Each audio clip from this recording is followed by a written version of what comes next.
Setiap pertanyaan pada malam pertama di alam kubur akan menjadi penentu nasib manusia di alam akhirat yang kekal.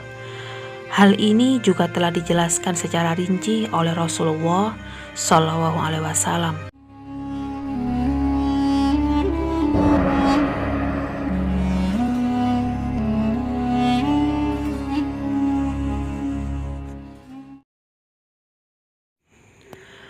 Assalamualaikum warahmatullahi wabarakatuh. Kematian sangatlah lekat dengan istilah alam barzah atau alam akhirat. Seperti apa kehidupan seseorang sesudah mati, tidak ada satupun seseorang yang tahu. Namun di dalam Al-Quran dan hadis telah digambarkan gambaran mengenai bagaimana peristiwa saat ketika kita sudah tiada. Tentunya semua itu bergantung dari amalan seseorang masing-masing, dan setiap yang ia terima tidaklah sama. Mujahid pernah ditanya tentang makna barzah dalam firman Allah Shallallahu Alaihi Wasallam, dan di hadapan mereka ada barzah sampai hari mereka dibangkitkan. Quran Surat Al-Mu'minun ayat 100. Ia mengatakan barzah adalah kehidupan antara kematian dan kebangkitan. Alam barzah ini juga dikatakan menyerupai alam dunia, tetapi di sisi lain mirip alam akhirat. Ada juga pendapat yang menyebut alam barzah ini berada di antara kehidupan dunia dan di akhirat. Allah Shallallahu Alaihi Wasallam berfirman dalam surat Ar-Rahman ayat 20. Di antara keduanya ada pembatas yang tidak dilampaui oleh masing-masing. Ada 3 peristiwa yang terjadi di alam kubur, antara lain pertanyaan malaikat Munkar dan Nakir, azab kubur dan nikmat kubur. Imam Al-Ghazali menerangkan bahwa pertanyaan Munkar dan Nakir yang pertama adalah cobaan manusia yang diberikan setelah kematian. Malaikat utusan Allah Shallallahu Alaihi Wasallam yang digambarkan punya wajah menyeramkan itu akan menanyakan tentang tauhid dan risalah. Mereka berkata, siapa Tuhanmu, apa agamamu, dan siapa nabimu. Sejumlah pendapat menyebut peristiwa tersebut terjadi pada malam pertama di alam kubur. Manusia yang berada di alam kubur juga akan mendapatkan azab kubur atau nikmat kubur. Azab kubur adalah siksaan yang diberikan dalam kubur terhadap orang yang tidak beriman atau melakukan banyak dosa semasa hidupnya. Sedangkan nikmat kubur adalah kenikmatan dan kesenangan yang diberikan oleh Allah kepada orang yang beriman dan beramal soleh. Al-Akhirah memaparkan sebuah hadis dari Anas radhiyallahu anhu bahwa Rasulullah Shallallahu Alaihi Wasallam bersabda, jika tidak karena kalian akan dimakamkan, tentu aku berdoa kepada Allah agar memperdengarkan siksa kubur. Hadis riwayat Muslim, Ahmad, dan Abu Dawud, Sahih Al-Jami. Imam Muslim juga meriwayatkan dari Aisyah radhiyallahu anhu tentang azab kubur.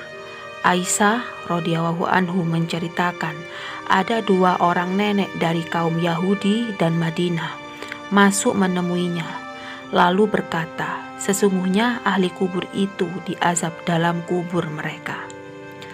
Aisyah berkata, aku mendustakan keduanya, nenek itu, dan tidak aku mau percayai mereka.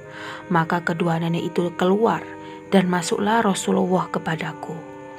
Lalu aku berkata, wahai Rasul Allah, sesungguhnya ada 2 orang nenek dari kaum Yahudi di Madinah. Ini mengatakan bahwa ahli kubur itu diazab dalam kubur mereka. Nabi Shallallahu Alaihi Wasallam bersabda, kedua nenek itu benar, sesungguhnya ahli kubur itu diazab dengan azab yang bisa didengar oleh binatang.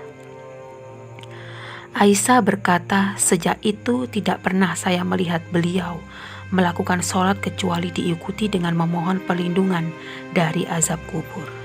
Ada 2 tahap umum yang akan dilalui manusia pada malam pertamanya.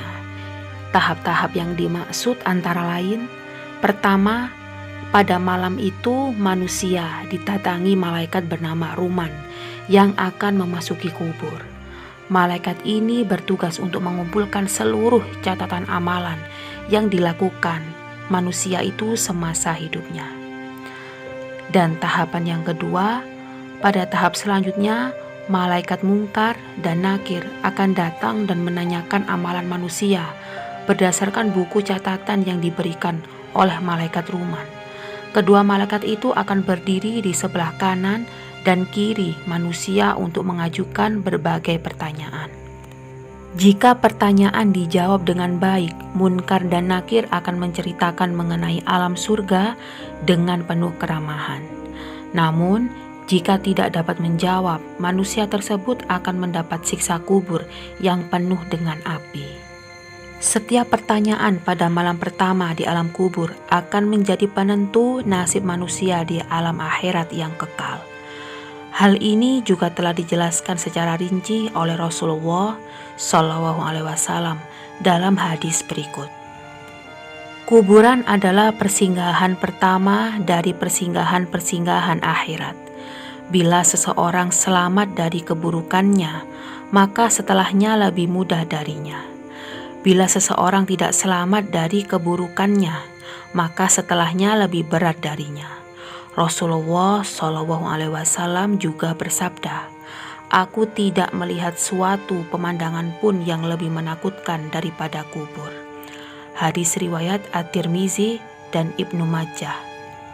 Selanjutnya, jika tahapan manusia di alam kubur sudah dijelaskan, lalu seperti apa golongan orang-orang di alam kubur?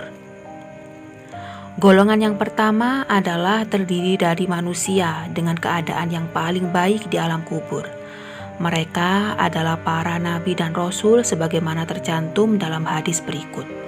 Sesungguhnya Allah mengharamkan bumi untuk memakan jasad para nabi. Hadis riwayat Al-Hakim. Disahihkan Albani dalam Sahih Al-Jami. Selanjutnya, golongan yang kedua terdiri dari para syuhada, yaitu orang-orang yang wafat dalam keadaan jihad di jalan Allah. Mereka akan mendapat nikmat kubur serta diselamatkan dari fitnah dan azab kubur. Selanjutnya, golongan yang ketiga adalah terdiri dari orang-orang yang mendapatkan nikmat kubur setelah melalui fitnah kubur. Mereka akan mendapat berbagai kenikmatan surga, ditemani oleh amalan-amalan salehnya selama hidup di dunia. Kemudian ada golongan keempat terdiri dari orang-orang yang mendapat siksa kubur setelah melalui fitnah kubur. Mereka tidak akan disiksa selamanya, sebab meskipun melakukan dosa, mereka masih memiliki iman di dalam hatinya.